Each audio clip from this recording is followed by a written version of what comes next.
Hello everyone, Alex Crouch here with a quick video about how I felt England's got on in the 2018 World Cup in Russia, and also this is going to be a look into the future as to where England can go in the upcoming competitions. And also I'm going to be doing quite a bit of humble pie eating in this video because like many people in the country, I'm back on board with the England team.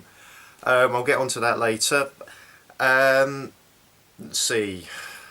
Reviewing the England team. I say the word team. This is the first time I can remember supporting an England team. It's not a collection of individuals. These guys played together like a team, and it was so refreshing to watch. I mean, maybe we all jumped the gun with the so-called golden generation. Maybe this is it, who knows. I'm far more optimistic now than I thought I'd ever be, particularly after some of the debacles in the last few tournaments. Namely the going out in the group stage of the 2014 World Cup and the Iceland game in Euro 2016, where I was so angry I made a video about it, in which you can find on my channel. It's got a few thousand views, so hopefully this one will do better. Let's make a positive video, get more views than a negative one. Come on, everybody. This was England's best World Cup since Italia '90, finishing 4th. Again, I thought we were going to get dumped out in the last 16.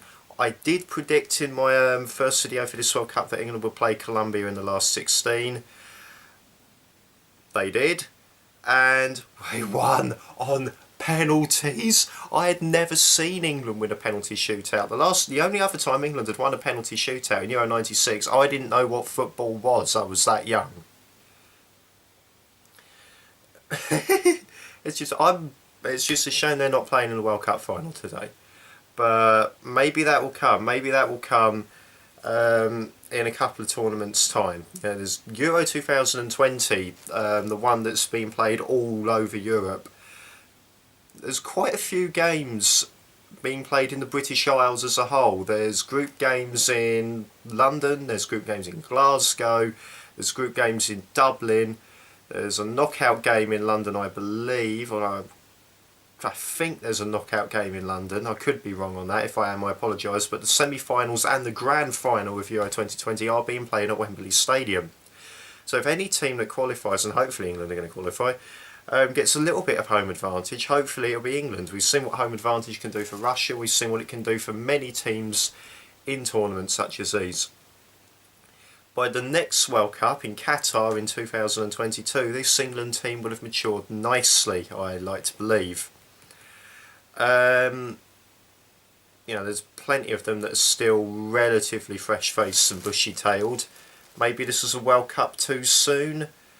Let's hope so, let's hope so. But there's also this new competition called the Nations League that actually starts this coming September.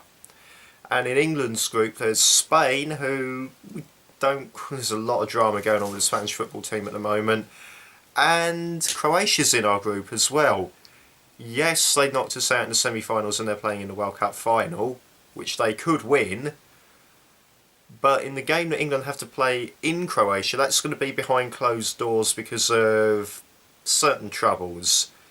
So who knows, England can get out of the group stage in that. There's a semi-final and a final.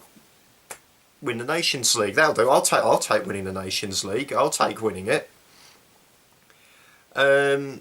Now this is where I must start to do some humble pie eating, because England are currently the reigning under-20 world champions, the reigning under-17 world champions, the reigning under-19 European champions, and the young Lions have won the Toulon tournament in France the last 3 years in a row. Now I didn't get excited for any of those because I was firmly of the belief that once they got to the senior team, none of that would matter. It would be the same old England, same old crushing disappointments every 2 or 4 years.